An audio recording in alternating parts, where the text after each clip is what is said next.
All right, you're welcome back from that short break. Joining me via the Zoom line this morning is Kingsley Emmanuel. Kingsley, good morning and welcome to Sport Talk. To you, very happy, of course, to join you from.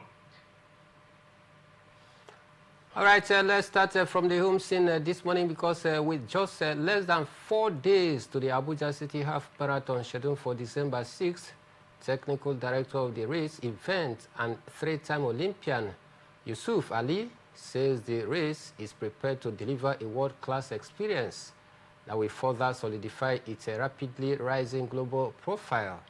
He noted that the event has already distinguished itself in an extraordinary way after its debut edition. He highlighted the exceptional achievements of the race. As preparation intensifies ahead of the December 6th race, Ali said the second edition will push a standard even higher. He reaffirmed the organization's commitments to global best practices and technical integrity. The December 6th Abuja City Half Marathon is expected to attract both elites and recreational runners, offering Abuja residents an opportunity to experience a celebration of athletics excellence, community spirit, and international sportsmanship.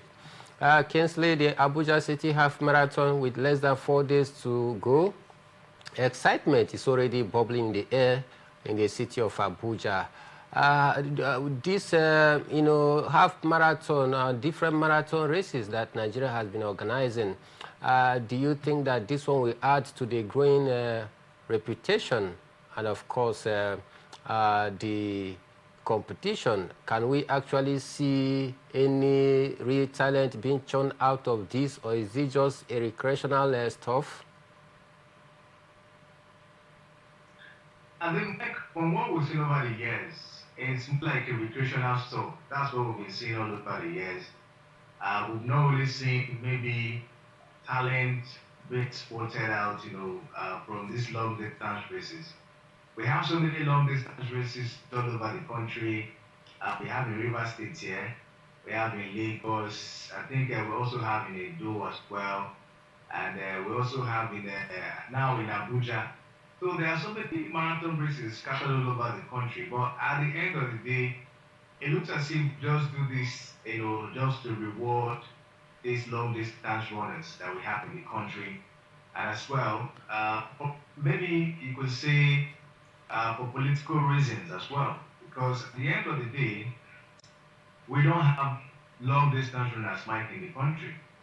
How many times have we heard of a Nigerian long distance runner putting up a very impressive performance, maybe in an international, competition?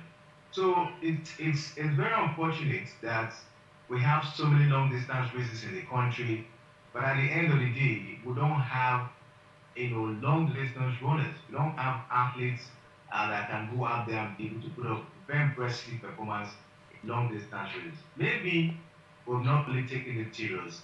But for me, I think it is bad that we have long distance races all over the country, and at the end of the day, we don't have people that can go out there, be able, of course, to put up a very impressive, performance, for us. And if you take a look at it, some of these long distance races are internationally recognized, especially the Lagos marathon race is internationally recognized, and some of them as well. So I'm really wondering, why is it that we have these races, and at the end of the day, we find it difficult to produce talent or have long distance runners who can go out there and be able to represent the country. It is something that we have to look at for. But I just hope that the National Sport Commission will tilt their eyes towards this. We don't just have to be organizing long distance races all over the country, and at the end of the day, we don't participate in long distance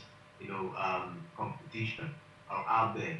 So for me, I just hope that with all of these long distance races on ground, we'll be able to see how we can, of course, put up long distance runners that can go out there and be able to put up a very impressive performance. Take a look at Kenya, especially the East African countries. Kenya, we talk about Uganda and the rest of them. They venture into that, and that's, of course, where they really capitalize on whenever they go out, for competition. So what's the need of we, having all of these long distance races and we are not competing when it has to do with long distance races in international competition. So I just hope that going forward, the National Sport Commission will try as much as they can to see if maybe they can utilize this opportunity in churning out talent. Possibly they can start with this Abuja marathon race, see if they can churn out talents and not just organizing the race. And at the end of the day, they don't do that money and pull out the winner and everybody, of course, will go. But I think we have to start making use of this, particular long distance race. Let's see what we can get, from it. Not just relying on short distance, race, and not that we go out for, international competition. Let's see if we can also do something when it has to do with long distance races in the country. All right, so we'll see how this one is going to pan out. But then the major concern has been Nigeria's quest to become one of the specialists in terms of a long distance race. You talk about marathon race and the rest of it. So we have so many right here in the country, just like Kingsley has posited. You talk about the Abuja City Marathon, Benin City. You talk about Lagos State. You talk about Rivers State. We used to talk about the Obudu Mountain race as well. Many. Some of these, long distance races, some of them have been accredited for platinum label. Some are for gold label. But then we are not, making good use of it to, of course, have a long distance runner, just like the way Kenya and Ethiopia and the rest of East Africa does. We hope that this is going to be the vocal concentration of the organizers, talking about the Abuja City Half Marathon. All right, away from that, the grand patron of Bayelsa State Table Tennis Association, Apostle Zile Agri, has commended the revival of table tennis in the state. Apostle Agri gave the commendation at the opening ceremony of South Veterans Table Tennis Championship at the Fortress in Yenagoa, the Bayelsa State capital. He noted that he was excited to see the entire South-South at Nigeria converge at the Yenagoa for the South-South Veterans Table Tennis Championship and the first Governor Doye Diri Top 16 National Table Tennis Tournaments, describing the championship as special. A former Bayelsa State Table Tennis Association chairman asserted that he was marveled by the gigantic edifice constructed by Ama Ebisto for table tennis, maintaining that the structure has given Bayelsa State a new direction in table tennis. Kingsley, Bayelsa State, in terms of sport development, they have never come short of that. In the last 3 years, they've been very consistent in trying to improve sports down there in Bayelsa State. They are taking it much higher by also, establishing a very good edifice for table tennis, players, and also encouraging others to, of course, do so. In the world of table tennis, the elder statesman, talking about their former chairperson in Bayelsa State, Agri, is also calling on the, the other state to, of course, do the same thing so that we can possibly have replacement for the aged ones like Haruna Quadri. Bayelsa State table tennis, how far do you see them going in the next 3 years? Mike, let us see how it goes. I really believe in Bayelsa when it has to do with sports development, all right? I really believe in them. If you take a look at it, they've been so particular about sports development. Talk about the National Sport Festival, National Youth Games. You always see Bayelsa coming top, when they go out, of course, for this competition. And as well, you cannot take away, wrestling from them. Is to see how they've actually gone about in putting up wrestling, as one of their major, sport down there. Now they are venturing into table tennis. I think for me, it's going to be a huge one. And first thing first, what do you need, of course, in terms of turning out talent or maybe putting up a very good table tennis, system in your in your state or wherever, is first putting up a very good facility.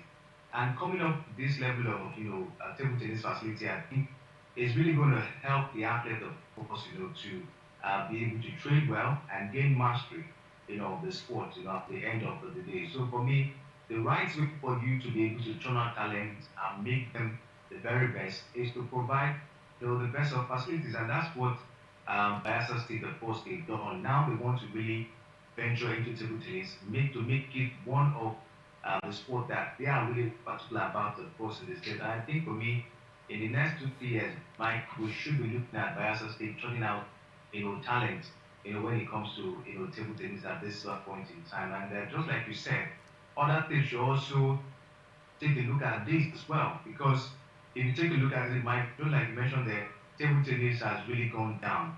We're not that very much strong again when it has to do with table tennis. Our very best, the likes of Aruna Podri, the likes of Olajude Motayo, Fatima Bello, and the rest of them, they're not giving their best. When the ranking comes out, you see them being ranked 100 and something and all of that. That's not good. Before, table tennis used to be the best sport here, in Nigeria. One of the sports where we always, of course, rack up medals at every point in time. But that is not the case today. And I think, states should look forward to see how they can start looking at for talents that could, of course, replace these big guys we have now, the likes of Aruna Podri and the rest of them. Because gradually they are failing out. They're not putting up that top notch performance, anymore we used to see from them. That's really a clue that we should try most kind of to see if we can look at elsewhere to, produce talent. And I really love what Biosystem are doing at this point in time. And next 2, 3 years, like I said, we should be looking at top table tennis players coming out from Bayelsa, just like it happened in wrestling. All right, nobody thought that we're going to be seeing top wrestlers coming from Bayelsa, but today we talk about wrestling, in the country. You mentioned Bayelsa State, and I think that's the best way, of course, to grow a sport. That's the best way, of course, to look at talents and groom them to be the best. So we just look forward to see what comes up from Bayelsa as it has to do with table tennis in the next 2 or 3 years to come.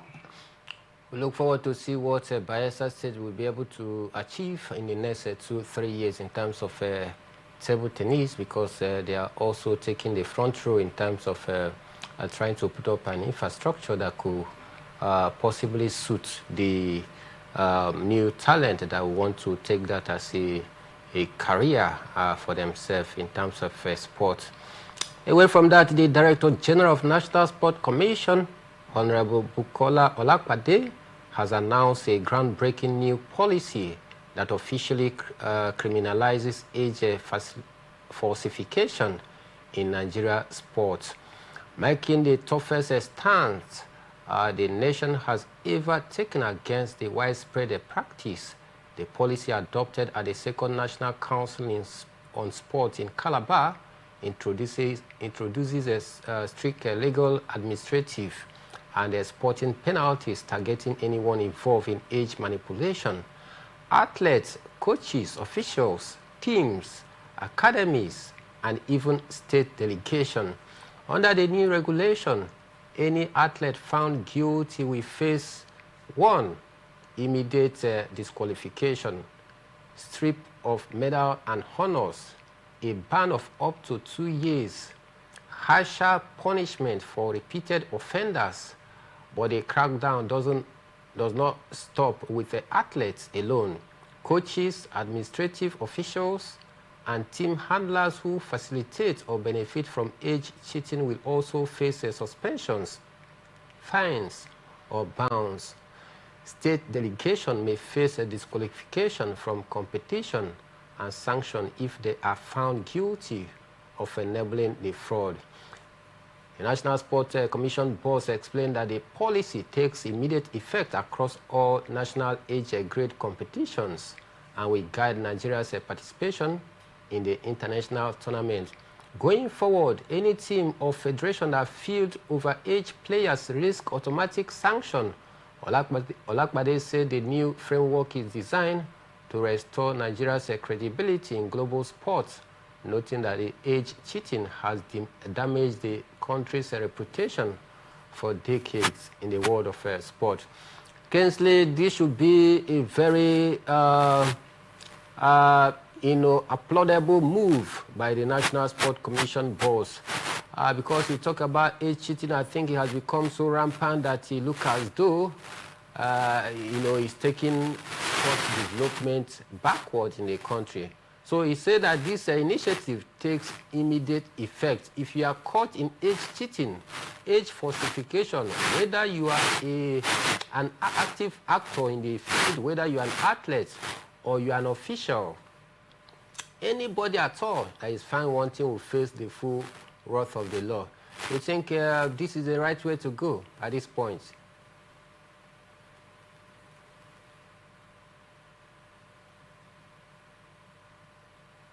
Can you hear me? Yes, definitely. I can hear you now. Better. Okay. And let us see how this one, of course, will work.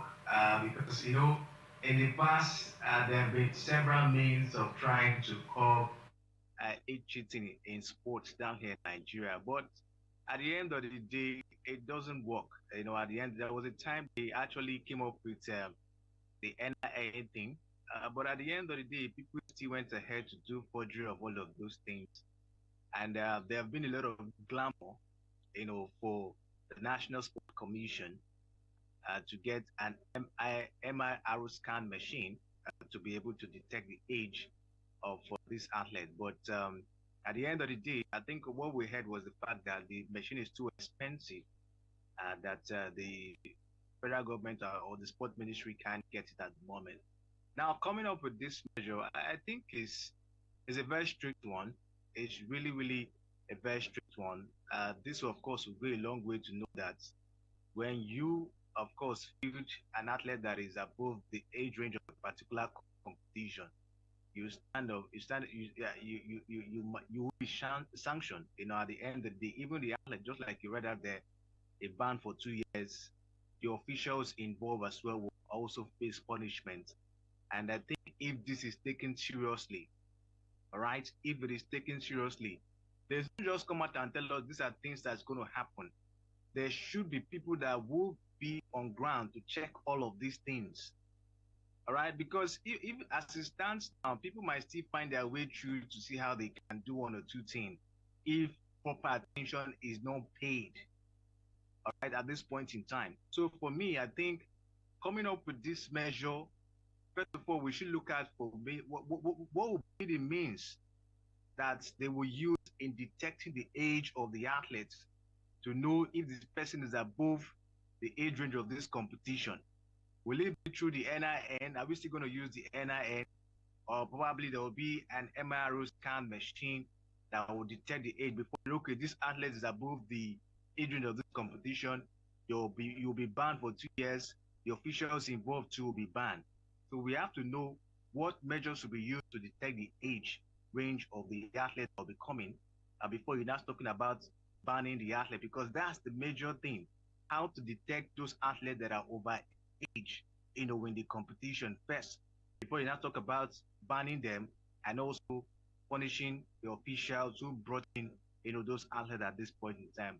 And this has been on for a very, very long time, and we've not been able to find solution to this particular one. So I just hope that these measures, and with the National Sport Commission coming up at this point in time, they'll be able, of course, to curb this situation. Because, Mike, at the end of the day, it doesn't speak well for us. It doesn't speak well, for our athletes. Because when you say an athlete is 15 years, whereas that person is 20 years, so he or she competing in a competition that is the age range for athletes to compete is between, let's say, 10 to 15, and the person is 20 years competing, and the person will actually overshadow the other athletes because he or she is more energized, all right, more probably experienced than the others.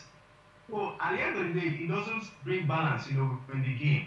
So I just hope that at this moment that National Sport Commission are taking upon themselves, they should be able to follow it religiously to make sure that, of course, the issue of age cheating in our sports, comes to an end. All right, we'll see how all of this will go, but then just like you listen carefully to what Kingsley said out there, this thing is not novelty, yes? Because this is not the first time we've been trying to curb age cheating in sports.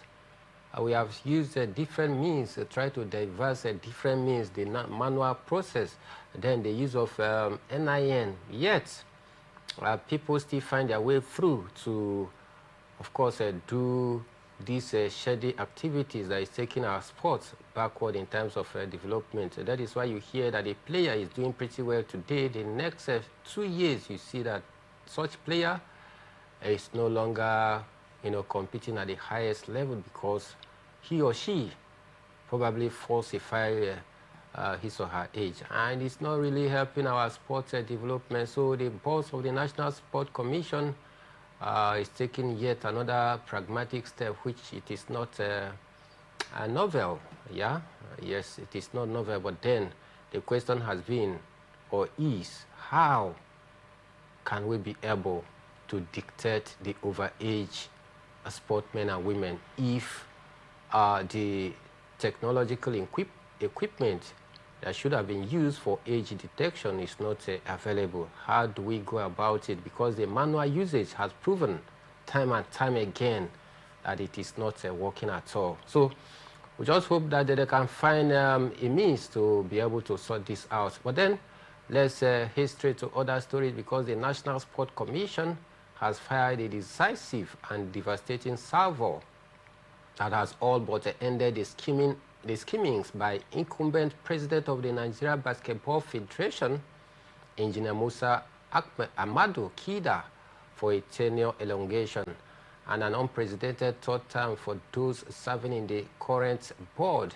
The directive by the NSC, as widely circulated in virtually all known media outlets in the country, firmly shut the doors against a speculation of an attempt by some members of the highly divided NBBF board to circumvent the letter and spirit of their own constitution, which has recently fortified in an effort to have divergent interests and stakeholders. On one page, in a formal letter addressed to the NBBF President, Engineer Musa Kida, the National Sport Commission made it stand unequivocally clear by stating that no federation president or member of a board can seek a third term in office, end of quote. The same letter added that, and for the avoidance of doubt, the next NBBF election are locked in for January 2026, not a day later. With that, the commission, which apparently acted on a similar guideline released by the Nigerian Olympic Committee, has effectively closed the chapter on any further talk of a tenure elongation or maneuverings for an unprecedented third-term agenda. Kingsley, the Nigerian Basketball Federation, highly divided. It has been different faction, different interests. Now, another agenda for tenure elongation. And the National Sport Commission has complained to say that such idea of maneuvering will never work, because they must stick with the extant law that governs every sporting administration, which the current chairperson, highly divided though, is about to think of towing that same line of tenure elongation. What is it with Nigeria with staying in power even after your tenure has ended? Even if you are not doing pretty well, you still want to stay put in power. Why the urge to remain in office?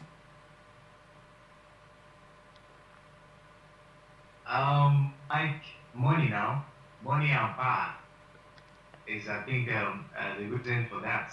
All right, when you're in power, there's a whole lot you control. All right, people respect you, your decisions stand, and of course, you can't take away the money aspect, as well. So those are the things that really makes people want to stay in power for a very, very long time. All right. So for me, I think the National Sport Commission coming up with this, It's a bad idea. For Musa Kida, I think he has served enough. I think it's time for him to take a bow. All right, let another person come in and lead the Nigerian basketball. Let's see what comes up as well. Yes, yeah, I would say Musa Kida has tried. All right, he has really tried for Nigerian basketball. All right, I don't think one person should just be there for a very, very long time. You need to step aside and watch and see what others, of course, will be able to do handling that same position. You can also step aside and stand, be in a position to advise them, give them measures to follow and all of that to make sure the sports continue to grow. So I don't really know why Musa Kida probably is pushing for a third tenor.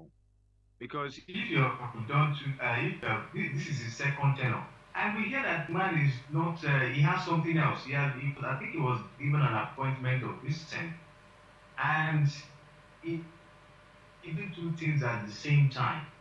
I don't think that is very good one at this point in time. If you know that you have something else looking, why don't you step aside? Why is it that you still want to continue for a short term?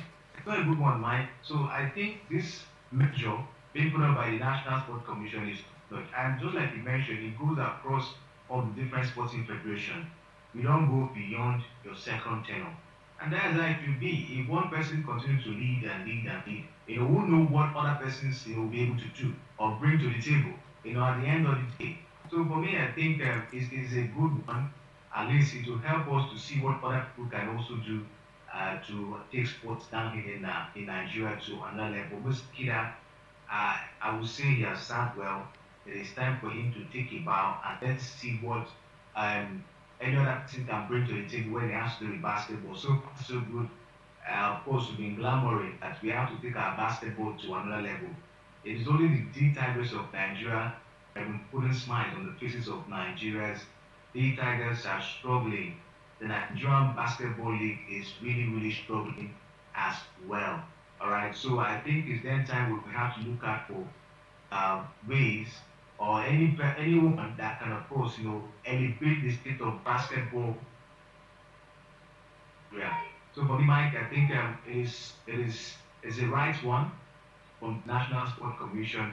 All those occupying different position in our sporting division shouldn't go beyond their second tenure, so that we can give opportunity for other people to see what they can also bring to the table. All right, the attempt to circumvent the guardian principle of the Nigerian Basketball Federation to maneuver ways into third term, the National Sport Commission has come out to make it unequivocally clear that it would not work, and members of the same board should be ready to leave office when their tenure elapses. All right, let's talk tennis on the show because British tennis great Andy Murray said on Monday he was disappointed, in quotes, with Novak Djokovic result while coaching his former rival. Murray joined the Djokovic coaching team in November 2024, just 3 months after the 38-year-old Scot had ended his own playing career at the Paris Olympics. But the pair were only together for some 6 months. Their alliance, covering the 2025 Australian Open and 3 other tournaments, Djokovic defeated Carlos Alcaraz to reach the semi-final at the Australian Open. But the 24-time Grand Slam singles champion was then forced to retire injured in his last 4 clash with Alexander Zverev. The 38-year-old Serb then suffered first-round losses in Qatar and India Wales on his return to action before being beaten in Miami Open final by Czech teenager Jakob Mensik. Murray, who has 4 children with his wife Kim, said he was enjoying his retirement. So the man is not very pleased. He was disappointed that during his short spell or short time with the tennis great Novak Djokovic didn't really pan out the way he wanted, but then he's still enjoying his retirement. At this point, Let's take a quick break. And when we are back, we talk football on the show, because I can tell you that South Africa's Hugo Broos has become the first coach to release a full squad of the African Cup of Nations. And Arsenal are set to face punishment after draw against Chelsea. These and many more will come your way after this short time out.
All right, welcome back from that short break. Let's quickly juggle down the world of football, because Nigeria's underwhelming outing in continental age grade soccer recorded yet another low level at the WAFO B qualifier for under-15 African Schools Football Championship.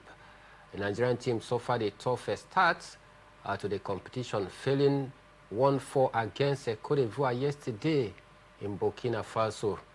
You know, as goals from Goranyo, Philip, Diara Soba, Dramane, Mete Christy Lone, and of course Konate More allowed the Elephant Trucks to quickly break down their Nigerian counterparts.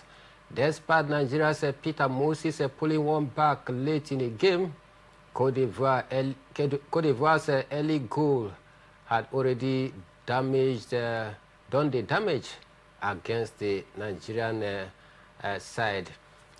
Kingsley, Nigeria under-17, under-20, under-23 side have faltered in their various quests at continental and world football tournament. This is another low level, the under-15. Even school games right here in Africa, we are beating black and blue by Cote d'Ivoire. Another disappointing moment for Nigeria underage grade football, isn't it?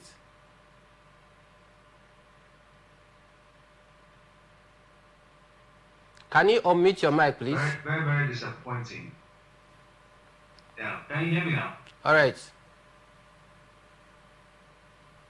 Very, very disappointing, Mike. From what it is, we've been talking about this, how our football, especially age-grade football, has been on the decline. We've seen how the under-17 suffered this year. how the under-20, of course, suffered this year, and now we're even talking about school sports, also suffering as well. It's very disappointing that you ask yourself, where are we heading to when it has to do with sport, of course, in the country? The bedrock of any nation growing in sports is grassroots. So when you fail to make it well at grassroots level, then what do you expect to happen in the senior team? So it is very disappointing that we failed, of course, to groom our grassroots, sports, especially, of course, in football. All right, take a look at Morocco, that we talk about every day. They actually started in making sure that they put up a very good grassroots football system. Go to England, even the Premier League we're praising today, it is all about grassroots football. And they're so particular about it that even they pay some of these grassroots footballers, coaches, and even have a league for grassroots sport development. So for me, I don't know what we're doing. When we got to our grassroots, our age grade teams are suffering, like this. And you ask yourself, what's the future? What's the future of sport, or what's the future of football, with the country when the ones that we expect, of course, to take over tomorrow are not doing well? All right, so it's really, really disappointing one. These players don't have the best of facilities to train. They are not being given the right platform, of course, to grow. So how do you expect them to put up a very impressive performance? So I don't think we're ready when it has to do with grassroots football development. We have to find a system that works, a system that will help players to grow and also adapt to modern day football pattern, because we're behind. We're really, really behind. That's why when we meet this stuff, other countries, will fall short of, putting up a very impressive performance against them. So there's a whole lot of work to do. I just hope that the National Sport Commission, the Nigerian Football Federation, will look forward to see how to revive, grassroots, football down here in the country.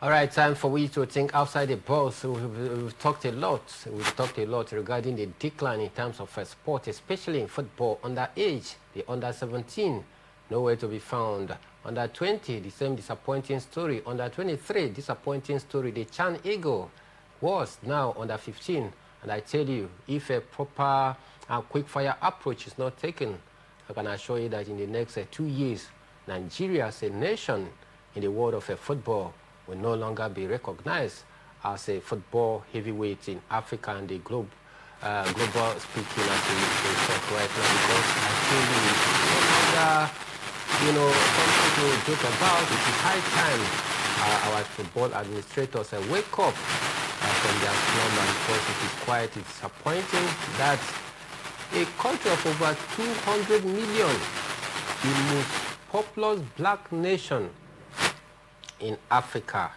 yes, we cannot put up an 11 players. In the school sport activity in Africa, we were beaten 4-1 by Cote d'Ivoire. This is embarrassing, to say the least. I'm pained because I know what it is. I know what football development it is. I know what it takes. And I know that we have the talent. All right, let's leave that disturbing story. It is so disturbing. I'm pained, honestly speaking, but then we leave that aside for the administrators to do, their job. Our own is to, of course, chart a course forward on a way that is going to benefit and better, our sports development, and we'll keep charting this positive course on a way forward. Let's head straight and talk about the African Cup of Nations. With exactly 19 days to the kickoff of the AFCON 2026 in Morocco, South Africa have stolen a much of the rest of the continent, rather, after head coach Hugo Bruce became the first manager to officially unveil his final tournament squad yesterday. The Belgian tactician on Monday released a 25-man squad that blends proven international quality with a bold injection of youth, as Bafana aim to surpass their impressive third-place finish at the AFCON 2023 in Cote d'Ivoire. Blues retained 9 players from the bronze winning team, including AFCON goalkeeper of the tournament, Ronwen Williams, while also handing opportunity to 2 uncapped 20-years-old Sandra Campbell of Club Brugge and Queen's Park Rangers Tylon Smith. Both young stars have had limited senior actions this season, yet the coach insists their inclusion is part of a long-term plan. South Africa, who have already qualified for the expanded 2026 FIFA World Cup in Canada, Mexico, and United States of America, will open their AFCON campaign on December 22nd against Angola in Marrakesh. They share Group B with Egypt and Zimbabwe.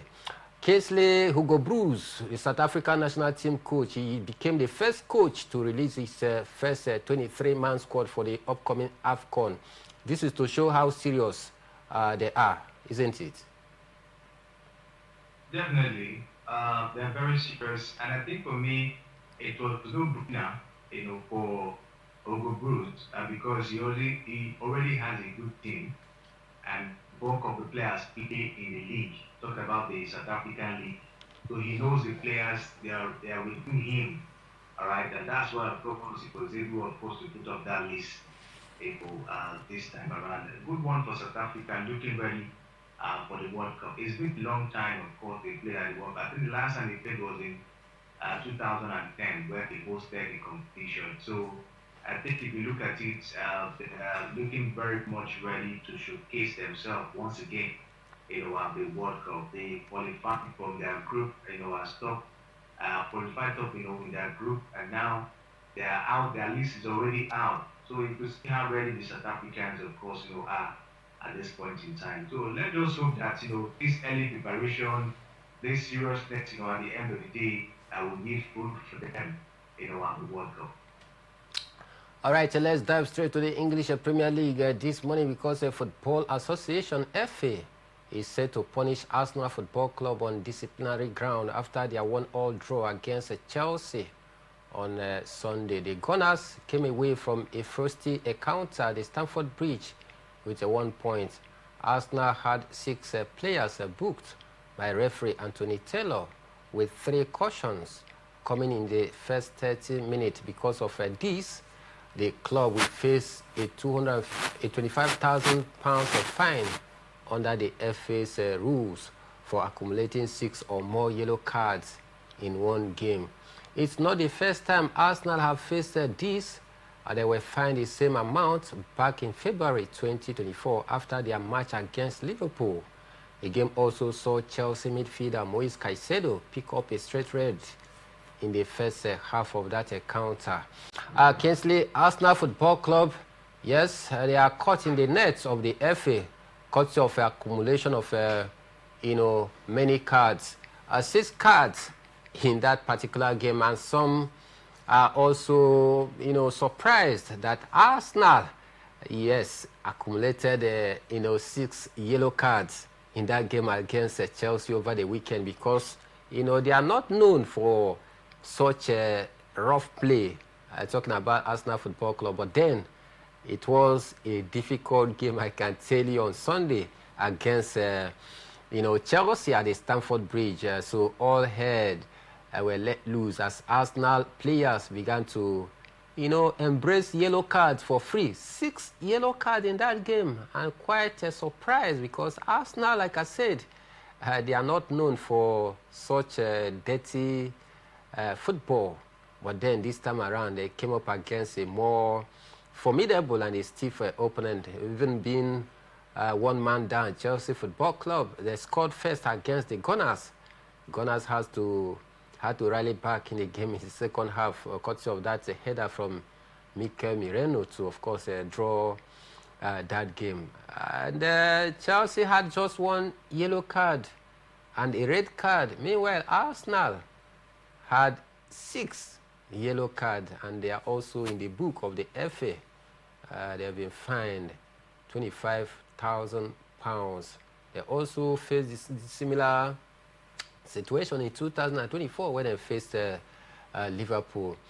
Maybe in the evening when we come back, I will talk more of English Premier League news, because there are some news update as well regarding Manchester United, as coach Ruben Amorim clears the air regarding the fear about their captain Bruno Fernandes. We'll do well to bring you that. And in the Italian Serie A, Atalanta coach has come out very bold to say that Lookman Ademola is their priceless asset, and they seems to be working together after the row that Lookman had with their former coach out there.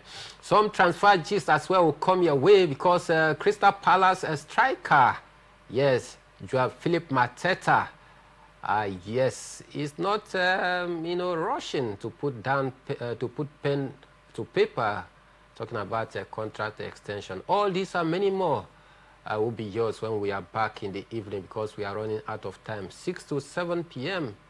is the time where we will take a look at all of this and many other, developing sporting stories. My name is Emmanuel Michael, the Prime Minister of the Airwaves. I did a show this morning alongside Kingsley Emmanuel, who joined me via the Zoom. More programs will come your way this morning on Atlantic Television Network. You can go down to our different social media handles, and of course, keep up track with us, and we'll do it, of course, follow you back. But for now, stay blessed.